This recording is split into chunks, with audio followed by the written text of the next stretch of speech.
Hello everyone, welcome to ज्ञान IQ। आप सभी का बहुत बहुत स्वागत है ज्ञान IQ पर। और 7 तारीख एग्जाम हो चुका है। बाकी जिन बच्चों के एग्जाम्स हैं उनकी प्रिपरेशन चली रही है। So this is our next video on revision classes. तो आपके रिवीजन के टॉपिक्स ले रही हूँ। तो कोल्ब की थ्योरी से इस बार भी क्वेश्चन आए हैं। जितना रिव्यूज मैंने लिया है बच्चों से, या जितना भी पता चला है कि कोल्ब की थ्योरी से भी मतलब क्वेश्चंस आए हैं। ओके, वही स्टेटमेंट वाले क्वेश्चंस आए हैं। तो आपको इस थ्योरी के बारे में, इस कंसेप्ट क्लियर करना बहुत जरूरी है।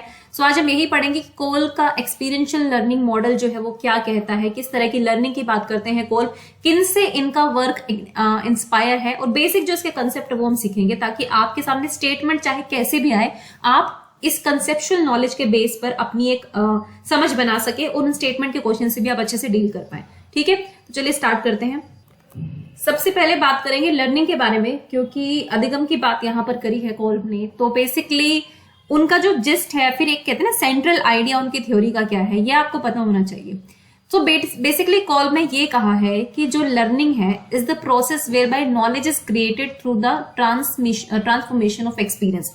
उन्होंने कहा कि आप सबसे पहले एक्सपीरियंस लेते हैं, एक्सपीरियंस यानी कि अनुभव प्राप्त करते हैं, और उसके बाद जो है जब आपने एक्सपीरियंस प्राप्त कर लिया उसको फिर आप ट्रांसफॉर्म करते हैं नॉलेज में।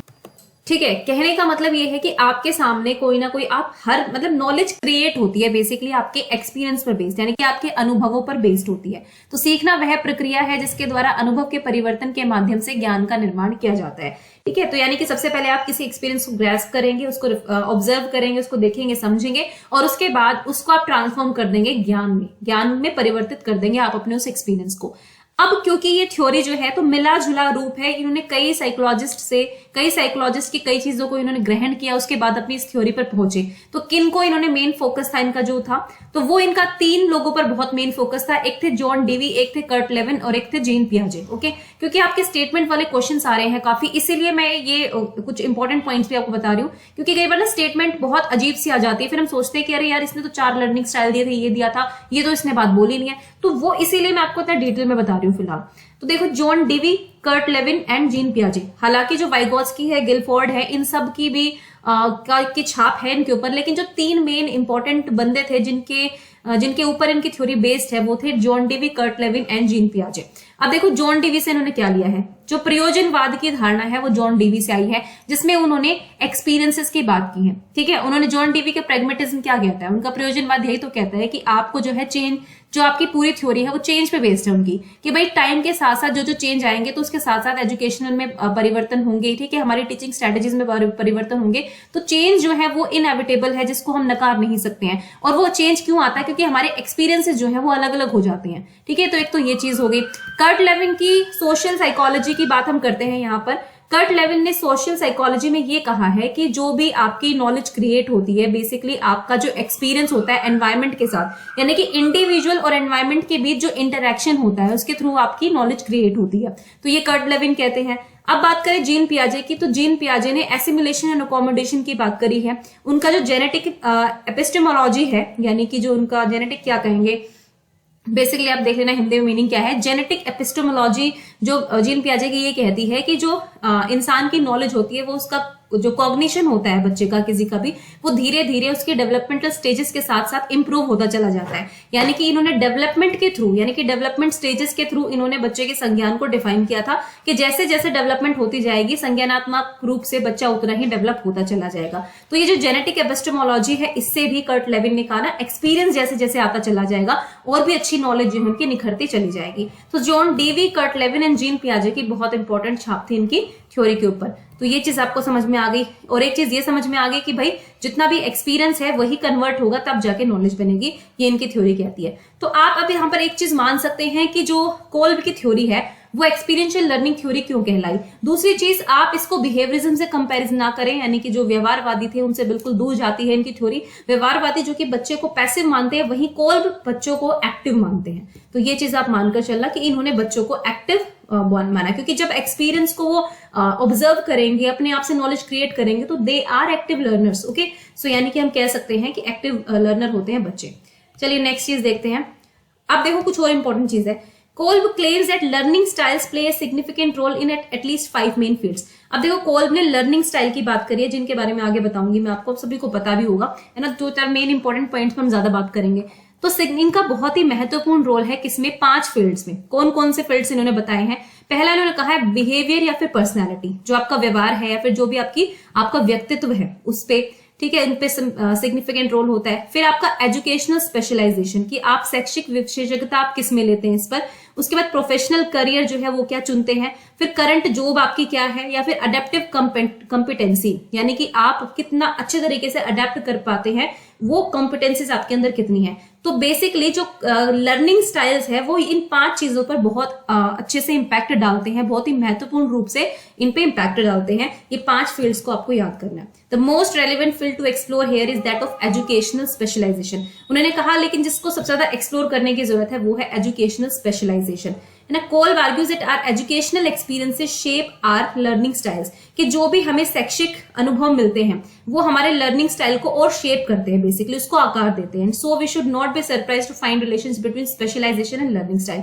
तो जिस बच्चे का जैसा लर्निंग स्टाइल होगा उसी के अकॉर्डिंग उसकी एजुकेशनल स्पेशलाइजेशन हो जाएगी। इसके बारे में भी कॉल्ब ने बात की है। ठीक है, इतनी बात आई होप कि आप लोगों को समझ में आ गई होगी। अब जो इनकी थ्योरी में जो मेन चीज है, एक लर्निंग के बारे में और बोलते हैं, चलो इसको और देख लेते हैं एक बार, उसके बाद हम आगे बढ़ेंगे।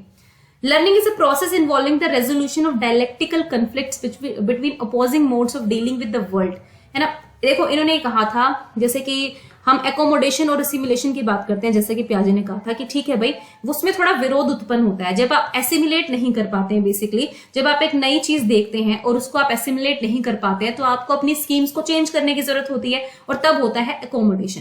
ये पियाजे ने बोला था। यहाँ पे सेम यही बात करते हैं कि भाई ठीक है, जो लर्निंग है उसमें आपका एक तरह से डायलेक्टिकल कॉन्फ्लिक्ट क्रिएट होता है, मतलब एक तरह का विरोध उत्पन्न होता है आपके विचारों में जो भी है, और उसके बाद आप सोल्यूशन तक पहुंचते हैं, है ना, between opposing modes of dealing with the world.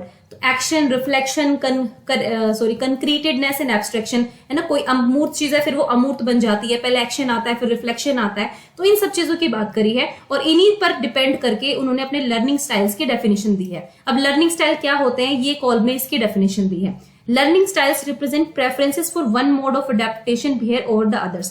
Learning styles basically ये कहते हैं कि आप किस मोड को प्रेफर करते हैं, है ना। मान लीजिए हमारे पास एक और दो चीजें हैं, हमें चीज एक पसंद आती है, चीज दो पसंद आती है, ये हमारा लर्निंग स्टाइल रिप्रेजेंट करेगा। अब मैं हूं, मेरे को अगर लिख के पढ़ना पसंद है या फिर मेरे को सुन के पढ़ना पसंद है, वो मेरा अपना वो है ना, तो वो एक प्रेफरेंस जो है हमारी, वो लर्निंग स्टाइल रिप्रेजेंट करता है। ठीक है, तो but these preferences do not operate to the exclusion of other adaptive modes and will vary from time to time and situation to situation. लेकिन ऐसा नहीं है कि ये जो है फिर भाई दूसरी से बिल्कुल अलग हो जाएगी। कई बार time to time situation to situation जो है हमारी जो प्रेफरेंसेस हैं वो चेंज होती हैं। ओके, ये भी आप मानोगे, जैसे आपका एज फैक्टर बढ़ता है, आपके एक्सपीरियंसेस अलग अलग होते चले जाते हैं, तो आपको सिचुएशन और टाइम को देखकर भी अपनी प्रेफरेंसेस को चेंज करना पड़ता है। तो ये प्राथमिकताएं अन्य अनुकूली तरीकों के बहिष्कार के लिए काम नहीं करती है कि आपने दूसरे वाले जो मोड्स हैं उनको बिल्कुल रिजेक्ट कर दिया कि नहीं अब तो मैं इनको यूज ही नहीं करूंगा, ये मैं स्टाइल अपनाऊंगा ही नहीं, ऐसा नहीं है। मतलब आपकी सिचुएशन पर और टाइम पर ये चीजें जो है वो चेंज होती चली जाती हैं। ये लर्निंग स्टाइल्स जो हम कह रहे हैं, ठीक है, कोल्ब की थ्योरी के। तो आई होप कि ये चीज भी आपको समझ में आ गई होगी, और ये भी समझ में आ जानी चाहिए आपको कि डायलेक्टिकल कन्फ्लिक्ट्स होते हैं, जो कि पियाजे ने भी कहा था कि जो माइंड जो है कॉग्निटिव कन्फ्लिक्ट्स, एक्चुअली पियाजे ने एक टर्म यूज की थी कॉग्निटिव कन्फ्लिक्ट्स, यानी कि संज्ञानात्मक संघर्ष। उन्होंने बोला था कि जब वो होता है तभी नॉलेज क्रिएट होती है, क्योंकि जब बच्चे के दिमाग में कन्फ्लिक्ट क्रिएट नहीं होगा, वो कहते हैं ना थोड़ा स्ट्रेस जरूरी होता है, तो थोड़ा कन्फ्लिक्ट जरूरी होता है। जब एसिमिलेट नहीं कर पाता है तो कुछ और सोचता है, तब एकोमोडेट करता है, फिर नॉलेज उसको चाहिए होती है कि कोई बताए कि इसमें क्या करना है, तब वो जाके वो हो जाता है। ठीक है, एक और चीज मैं बताना चाहूंगी कि यहाँ पे वाइगोत्स्की से भी वो प्रभावित थे, ठीक है, गिलफोर्ड से भी प्रभावित थे। वाइगोत्स्की का जो सोशल पर्सपेक्टिव था उससे भी कोल्ब मानते, एक्चुअली कोल्ब ये मानते हैं कि ये लर्निंग जो है एक सोशल एक्सपीरियंस होता है, यानी कि आप अकेले लर्निंग नहीं कर सकते, आप सोसाइटी में रहकर लर्निंग कर सकते हैं। ओके, सो ये वाली चीज है। तो that means it is a social process, it is not मतलब ये एक अकेले रहने वाला प्रोसेस नहीं है कि एक बच्चा इंडिविजुअली वर्ल्ड में सर्वाइव कर सकता है विदाउट एनी सोशल और एनवायरमेंटल इन्फ्लुएंसेस। ओके, चलिए अब देखते हैं लर्निंग के बारे में। और इन्होंने बेसिकली 4 एक्सपीरियंशियल लर्निंग के 6 कैरेक्टरिस्टिक्स बताई है। मैंने सारा हिंदी में ट्रांसलेट नहीं किया है, थोड़ा जल्दी जल्दी में स्लाइड बनाई है, पर मैं हिंदी में एक्सप्लेन कर दूंगी आप लोगों को। ठीक है, तो भाई 6 कैरेक्टरिस्टिक बताई है इन्होंने एक्सपीरियंशियल लर्निंग की, है ना, जो आपका अनुभव अधिगम जो होता है वो उसकी 6 कैरेक्टरिस्टिक्स बताइए कौन कौन सी है। Learning is best conceived as a process not in terms of outcomes. ठीक है, तो जो हम कहते हैं ना कि प्रोसेस और प्रोडक्ट की जो डिबेट होती है कि क्या अधिगम जो है एक प्रक्रिया है या फिर एक आउटकम है, हमारे लिए एक प्रोडक्ट है, तो प्रोडक्ट नहीं है, वो एक प्रोसेस है। मतलब लर्निंग हमेशा प्रोसेस में चलती रहती है। वही लर्निंग अधिगम हो गया, आपके पास प्रोडक्ट निकल कर आ गया, इसको सेव कर लो, इसी को यूज करना है, ऐसा नहीं होता है। ये एक ऐसी प्रक्रिया है जो निरंतर चलती रहती है, प्रोसेस में रहती है, प्रक्रियात्मक है बेसिकली, है ना। तो बेस्ट कंसीज है प्रोसेस, एक प्रोसेस होता है लर्निंग, अधिगम जो है वो चलता रहता है एक प्रक्रिया से। Learning is A continuous process grounded in experience. फिर भाई ये चलने वाला, लगातार चलने वाला प्रोसेस है जो बेसिकली आपका एक्सपीरियंस पर बेस्ड है, यानी कि आपके अनुभवों पर बेस्ड है। नेक्स्ट है learning requires the resolution of conflicts between dialectically opposed modes of adaptation to the world.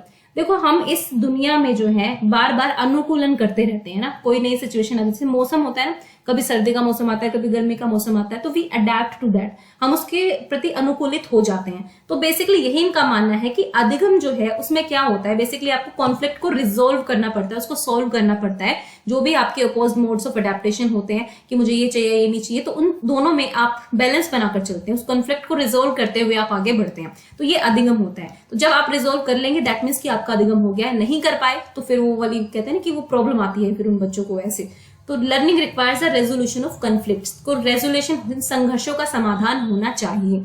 Next है learning is a holistic process of adaptation to the world. Learning basically एक होलिस्टिक मतलब अपने आप में बहुत पूरा प्रोसेस है। होलिस्टिक मतलब ओवरऑल जो प्रोसेस है कि आप इस वर्ल्ड में कैसे रहते हैं, कैसे अनुकूलन कर पाते हैं।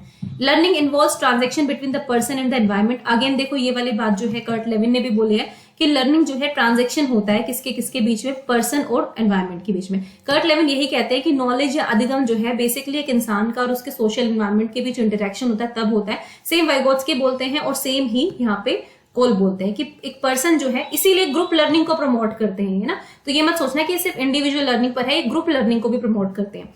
Learning is the process of creating knowledge. और लर्निंग क्या है, लर्निंग में बेसिकली आप क्रिएट करते हैं नॉलेज को। दैट मीन्स कि child is the constructor of knowledge, ये आप कह सकते हैं। which is the result of transaction between social knowledge and personal knowledge. Now these terms are related to Vygotsky's theory. ये सारी Vygotsky की थ्योरी से रिलेटेड है। सोशल नॉलेज जो आपको बाहर से मिलती है, आपके आसपास के लोगों से मिलती है। पर्सनल नॉलेज जो आपका इंडिविजुअल वो होता है ना, इंडिविजुअल होती है, आपकी इंट्यूशन क्या कह रही है, आपका क्या मानना है, आपकी नॉलेज क्या कहती है, एक सोसाइटी क्या कहती है, सोशल नॉलेज क्या है, कम्युनिटी से क्या नॉलेज के सोर्सेज मिलते हैं आपको, उन दोनों का ट्रांजेक्शन होता है बेसिकली, और तब नॉलेज जो है क्रिएट होती है। सो ये 6 कैरेक्टरिस्टिक बताई है कोल्ब ने एक्सपीरियंशियल लर्निंग की। आई होप आपको याद रहेगी, आई होप कि आपका एक क्वेश्चन इन्हीं पे आ जाए। नेक्स्ट है, अब बताते हैं हम 4 स्टेज साइकिल की जो इन्होंने बात करी है। इन्होंने बेसिकली 4 स्टेजेस में डिवाइड किया है अपने पूरी साइकिल को, और ये साइकिल की तरह चलता है ऐसे, ओके, ऐसे चलता है। देखो सबसे पहले बात करेंगे मूर्त अनुभव की, ठीक है। मूर्त अनुभव यानी कि जिसको आप फील कर सकते हैं, देख सकते हैं, ओके। सो ये है कोई भी कंक्रीट एक्सपीरियंस आपके सामने आएगा, कोई भी एक्सपीरियंस या कोई भी इंसिडेंस होगा आपके साथ, या कुछ भी आप अनुभव करेंगे बेसिकली। उसके बाद जो है रिफ्लेक्टिव ऑब्जर्वेशन होगी, आप देखेंगे समझेंगे। पहले है फील एंड वॉच, देखेंगे और समझेंगे। खैर ये डाइवर्जिंग वगैरह ये है, ये भी आपको बताऊंगी अभी, है ना, एसिमुलेटिंग जो भी है। फिलहाल हम इस पे साइकिल पे ध्यान रखेंगे। तो नंबर 1 पे सी, इसको हम शॉर्ट फॉर्म में सीओ भी बोलते हैं, यानी कि कंक्रीट एक्सपीरियंस मिलता है। उसके बाद आप रिफ्लेक्ट करते हैं, रिफ्लेक्टिव ऑब्जर्वेशन होती है।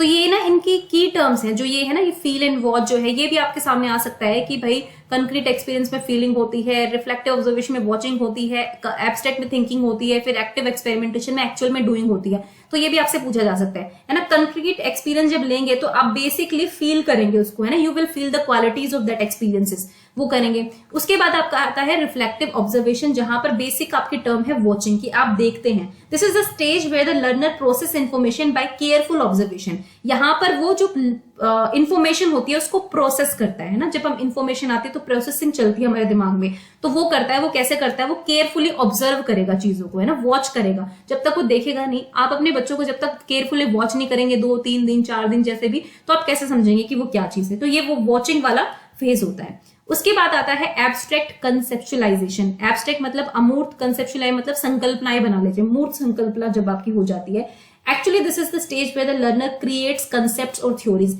यहाँ पर उसने देखो यहाँ पे फील भी कर लिया, एक्सपीरियंस ले लिया, फिर उसने वॉच करके एक्सपीरियंस ऑब्जर्व भी कर लिया। अब यहाँ पर एक्चुअल में वो क्या करेगा, वो अपने कंसेप्ट क्लियर करेगा, कंसेप्ट उसके बन जाएंगे और अपनी थ्योरीज बनाएगा यहाँ पे, ठीक है। No matter how informal about what has been observed, है ना, कितना भी इनफॉर्मल चीज उसने ना देखी हो, लेकिन एक थ्योरी, एक कंसेप्ट जो है वो यहाँ पर जनरेट कर लेता है। और एब्स्ट्रैक्ट कंसेप्शुअलाइजेशन का मतलब है अब उसके सामने चीज मूर्त रूप से प्रेजेंट नहीं है, तब भी वो उसके दिमाग में रहेगी, वो कंसेप्ट क्रिएट हो गया उसके दिमाग में। ठीक है, ये हो गया। उसके बाद आता है एक्चुअल एक्सपेरिमेंट। कहां पर? जहां पर the learner actively applies the learning to a new situation और सर्कमस्टांसेस। कहने का मतलब है कि जब आपके सामने वैसी ही कोई नई सिचुएशन आई या कोई नए सर्कमस्टांसेस आए, तो आप यहाँ पर जो थ्योरी, जो कॉन्सेप्ट आपने जनरेट किया है, आप उसको यहाँ पर अप्लाई करेंगे। ठीक है, अप्लाई करेंगे तो बेसिकली यहाँ पर एक्टिव एक्सपेरिमेंटेशन होगा, यानी कि आप एक्चुअल में उसको करके देखेंगे। अभी तक तो आपने जस्ट देखा था, समझा था उसको, फिर अपनी थ्योरी जनरेट की थी, लेकिन अब आप इसको अपनी असली जिंदगी में अप्लाई करेंगे यहाँ पर। तो ये होता है एक्टिव एक्सपेरिमेंटेशन। ठीक है, और इसका कीवर्ड होगा डूइंग। ये कीवर्ड भी याद कर लो, फीलिंग होगी, फिर वॉचिंग होगी, फिर थिंकिंग होगी और दिमाग में जम जाएगी चीज। और उसके बाद जब नई सिचुएशन या कुछ ऐसा कुछ आएगा सामने, तो जनरलाइज करके आप बेसिकली एक्टिवली एक्सपेरिमेंटेशन उसका कर सकते हैं। ठीक है, तो दीज आर द 4 स्टेज, और ये एक उसमें चलती है। ऐसा नहीं है कि पहले एक्टिव एक्सपेरिमेंटेशन होगा फिर रिफ्लेक्टिव ऑब्जर्वेशन, ऐसे नहीं, पहले ये होगा, फिर ये होगा, फिर ये होगा और फिर ये होगा। ठीक है, this is simple picture, I have taken this from Google, so बहुत ही सिंपल है। ठीक है, अब हम बेसिकली बात करेंगे द बेसिक लर्निंग स्टाइल्स के बारे में। जो लर्निंग स्टाइल हम कह रहे हैं, देखो मैंने लास्ट स्लाइड में आपको जब वो पिक्चर दिखाई, सो देखो ये थे ना, यहाँ पर हम डाइवर्जिंग, ये लर्निंग स्टाइल बहुत इंपॉर्टेंट है। Diverging learning style, assimilating learning style, converging और एकोमोडेटिंग। डाइवर्जिंग वाले क्या करते हैं, पहले यहाँ पे थोड़ा सा बता देती हूँ। फील और वॉच करते हैं, देखते हैं, और मतलब बेसिकली यहाँ पर फीलिंग भी, कंक्रीट एक्सपीरियंस भी लेंगे और रिफ्लेक्टिव ऑब्जर्वेशन आएगा। जो एसिमिलेटिंग होंगे वो ज्यादा सोचेंगे और देखेंगे, देखेंगे और सोचेंगे ज्यादा। फिर कन्वर्जिंग की बात करें तो वो सोचेंगे और करेंगे, एंड एकोमोडेटिंग वाले क्या करेंगे, फील करेंगे और फिर उसको करेंगे। तो ये 6, लेकिन इनकी जो अलग अलग कैरेक्टरिस्टिक्स है उनको समझना बहुत जरूरी है। So let's understand the learning styles. तो फर्स्ट लर्निंग स्टाइल है कन्वर्जिंग स्टाइल। ठीक है, कन्वर्जिंग को हिंदी में क्या बोलेंगे, 2 मिनट दो मुझे। इसको बोलते हैं अभिसारी, अभिसारी स्टाइल बोल सकते हैं। हिंदी मीडियम वाले प्लीज थोड़ा सा नोट कर ले।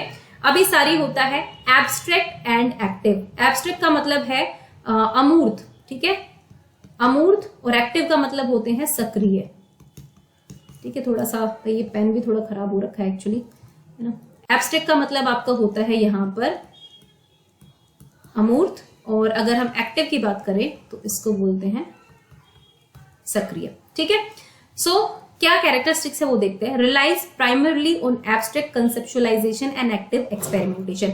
मतलब इस स्टाइल के जो बच्चे होंगे, इस स्टाइल के जो इंडिविजुअल होंगे, वो बेसिकली एब्स्ट्रैक्ट कर लेते हैं कंसेप्ट्स को बहुत जल्दी और फिर वो सीधे करके देखते हैं। एक्टिव एक्सपेरिमेंटेशन होता है, क्योंकि जब जितना जल्दी आप अमूर्त रूप से चीजें कर लेंगे तो आप उतनी जल्दी सिचुएशंस पर अप्लाई कर पाएंगे, है ना। तो एक्टिव एक्सपेरिमेंटेशन इनका हो जाता है, यानी कि आप कह सकते हो यहाँ पर कि ये थिंक एंड डू वाला काम हो गया इनके साथ, जो कन्वर्जिंग स्टाइल वाले होते हैं, यानी कि जो अभिसारी होते हैं। अब उसके बाद एक बार जरा पीछे वाली पिक्चर को और देख लेते हैं।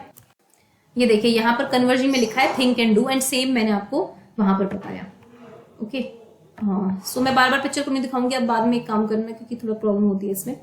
सो एक्टिव, ये बता दिया पहली चीज कि एब्स्ट्रैक्ट कंसेप्चुअलाइजेशन और एक्टिव एक्सपेरिमेंटेशन होता है। Is good at problem solving, decision making and the practical application of ideas. ठीक है, अब भाई ऐसे जो इंसान होते हैं जिनका कन्वर्जिंग स्टाइल होता है, वो प्रॉब्लम सॉल्विंग में बहुत अच्छे होते हैं, क्योंकि मैंने कहा ना, जब एब्स्ट्रैक्ट यानी कि अमूर्त रूप से जब चिंतन करने लग गए आप, है ना, पियाजे की 4th स्टेज को आप याद कर लीजिए, तो आप समझ लीजिए हाइपोथेटिकली वो सोचने लग जाते हैं। मतलब बेसिकली वो अपने अपने अनुमान लगाना स्टार्ट कर देते हैं। प्रॉब्लम सॉल्वर्स बहुत अच्छे होते हैं, डिसीजन बहुत अच्छे से ले सकते हैं और प्रैक्टिकल एप्लीकेशन करना स्टार्ट कर देते हैं। थिंक एंड डू था ना, तो डूइंग बहुत अच्छे से हो जाती है।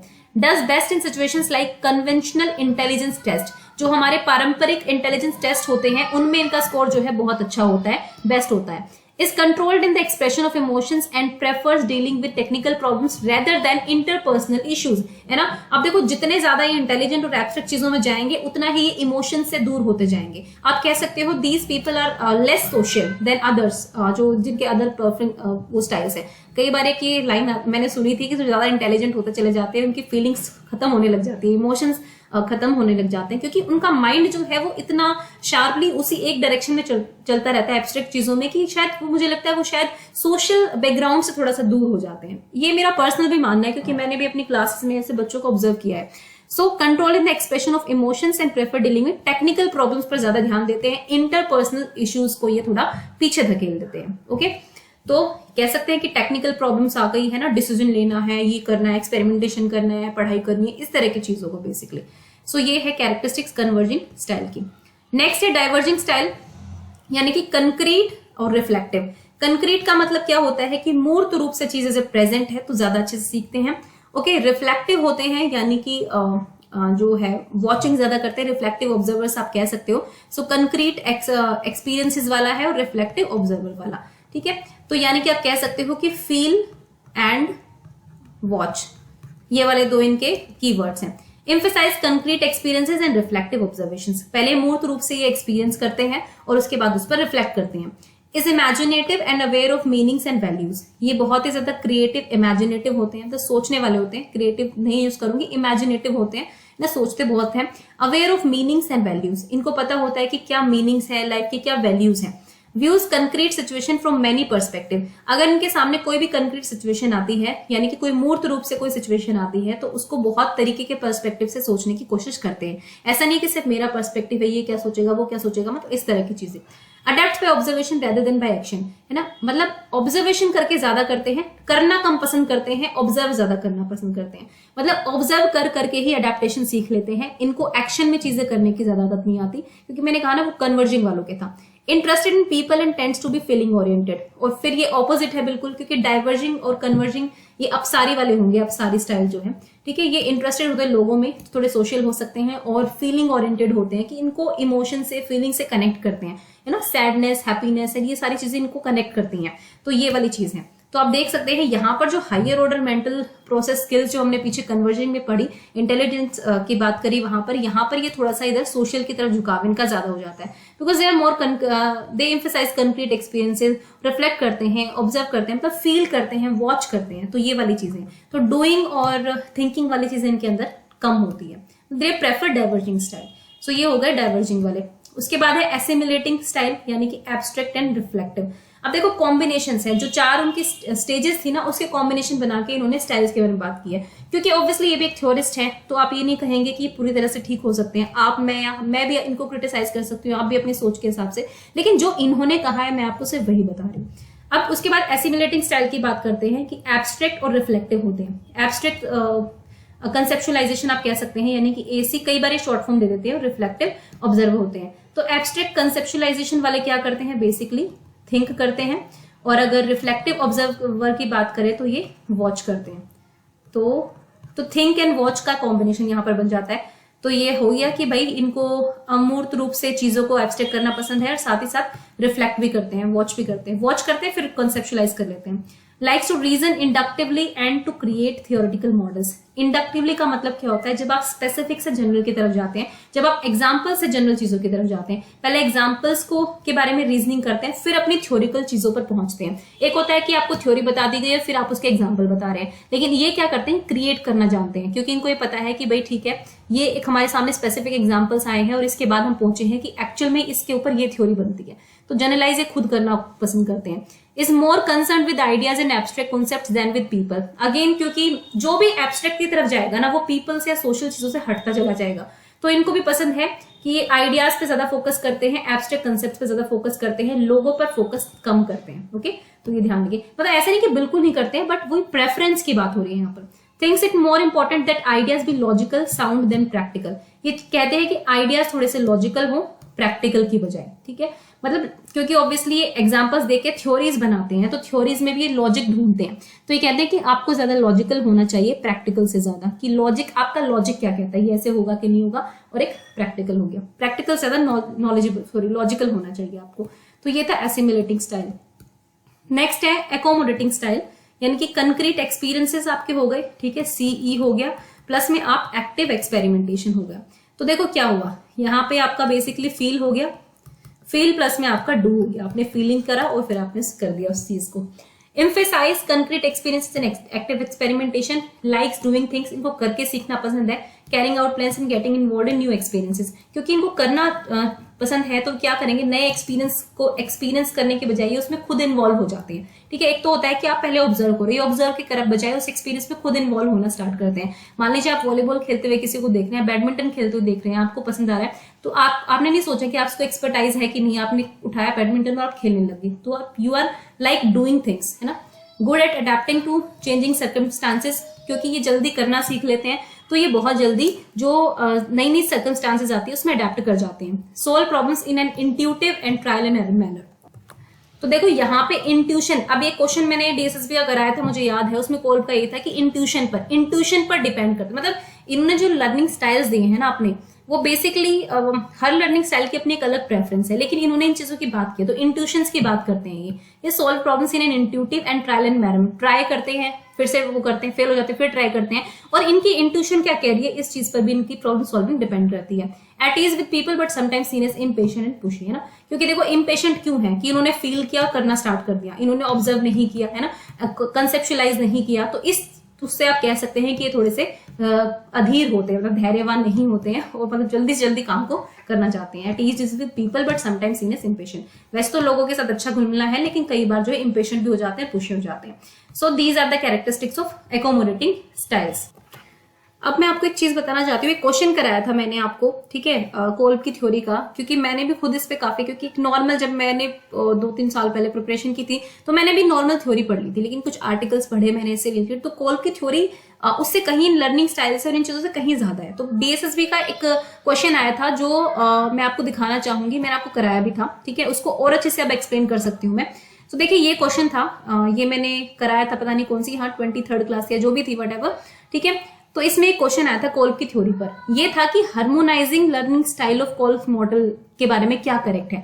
तो यहाँ पर देखो, अब यहाँ पर क्या है आपका, यहाँ पर जो मैंने आपको लास्ट वाला कराया है ये है एकोमोडेटिंग स्टाइल।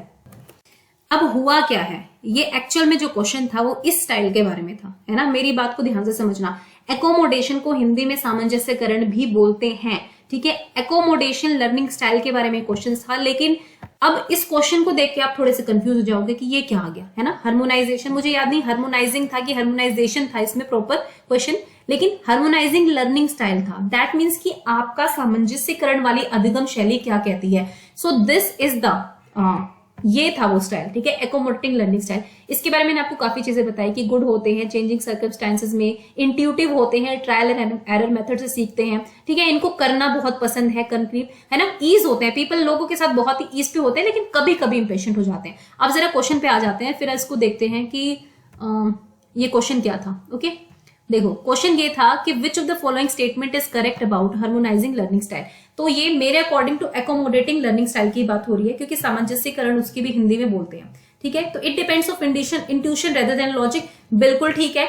इंट्यूटिव होते हैं, ट्रायल एंड एरर से करते हैं, करेंगे फिर ट्राई करेंगे, करेंगे ट्राई, अरे अब ये करना चाहिए, अरे अब ये करना चाहिए। तो इंट्यूशन जो है, इनका अंतर ज्ञान जो है उस पर डिपेंड करते हैं, मैंने अभी समझाया, ठीक है। Analysis of others and prefer to adopt practical experimental approaches, यानी कि ये सीधे करके सीखने, व्यवहारिक है थोड़े से ना, जैसे मैंने कहा कि फील एंड डू करते हैं, सीधे सीधे करते हैं। तो प्रैक्टिकल अप्रोच होती है, एक्सपेरिमेंटल अप्रोच होती है, लर्निंग बाय डूइंग हो जाती है, तो ये भी ठीक है। Learner prefer to work in groups to complete task. अब मैंने क्या कहा, ये ईज होते हैं, लोगों के साथ ईज पे रहते हैं, मतलब ऐसे वाले नहीं है जो मैंने आपको कन्वर्जन के बारे में बताया था कि वो लोग जो है लोगों से ज्यादा अपने टेक्निकल इश्यूज पे काम करते हैं, लेकिन ये लोग के साथ मिलनसार होते हैं, गुड होते हैं, ठीक है। तो ये भी इसका करेक्ट स्टेटमेंट होगी। तीनों ही स्टेटमेंट इसकी करेक्ट है अबाउट हार्मोनाइजिंग लर्निंग स्टाइल, है ना। उस टाइम पे मेरे लिए भी थोड़ा सा वो था, लेकिन देखो जब मैंने इसको थोड़ा सा पढ़ के इसको, क्योंकि मैं ना एक चीज मैं आपको बता देती हूँ कि मैं बहुत ही ऑथेंटिक सोर्सेस पर बिलीव करती हूँ। कई बार मिस्टेक मुझसे भी हो जाती है, ऐसी बात नहीं है, लेकिन मेरी आदत है कि जब मेरे को चीज समझ में नहीं आती है तो मैं पीछे पड़ जाती हूँ उस चीज के, कि क्यों नहीं समझ में आ रही, क्यों नहीं मेरे को। तो जब मैं कोल्ब की थ्योरी करा रही थी, मैंने फटाफट मैंने सारी पीडीएफ सर्च करी, कौन सा क्वेश्चन आया था जो कोल्ब की थ्योरी पर था, जो थोड़ा सा अनक्लियर था मुझे भी, लेकिन जब मैंने इसके बारे में इतना डीप में पढ़ा तो मुझे समझ में आ गया what they are asking for, है ना। वही चीज मैंने आपको बताई है। तो प्लीज, हो सकता है कि आपको डिफरेंट नेम के साथ किसी लर्निंग स्टाइल के बारे में स्टेटमेंट्स आ जाए, तो ध्यान से समझना। और जो मैंने आपको ये करवाए हैं, बेसिकली मैंने आपको सारे के सारे वो करवा दिए हैं इनकी कैरेक्टरिस्टिक्स, तो अब आपको जो है इसमें गलती नहीं करके आनी है। अगर आपको क्वेश्चन आता है, इनकी पीडीएफ्स की जो है फोटो ले लेना, नोट्स बना लेना, जो चाहे करना, लेकिन प्लीज क्वेश्चन ठीक करके आना कोल्ब की थ्योरी से, ठीक है। So this was a theory about me. तो जितना मुझे इतने कम टाइम में, क्योंकि अब मैं खुद आजकल सेमिनार्स में बिजी हूँ और इतने कम टाइम में मुझे जो मिल रहा है ना, ये ले लो भाई इस नॉलेज को और इसके नोट्स बनाओ जो भी है, ठीक। फिर पेडागोजी जो आपकी एक्सप्रेस सीरीज चलेगी बाद में केवीएस वालों के लिए, उसमें और डिटेल में कर लेंगे, ओके। तो ये थी कोल्ब की थ्योरी। आई होप कि आपको काफी अच्छी लगी होगी, काफी नई चीजें जानने को मिलेगी। थैंक यू फॉर वॉचिंग ज्ञान IQ and please subscribe the button, है ना। जल्दी ही कुछ एक माइलस्टोन में एक्वायर करने वाली हूँ और मुझे लगता है कि वो मेरे लिए बहुत बड़ी अचीवमेंट होगी अगर मैं उस तक भी पहुंच पाती हूँ। तो आप लोगों के साथ शेयर जरूर करूंगी। तब तक अपनी तैयारी वगैरह जारी रखें। थैंक यू फॉर वॉचिंग ज्ञान IQ।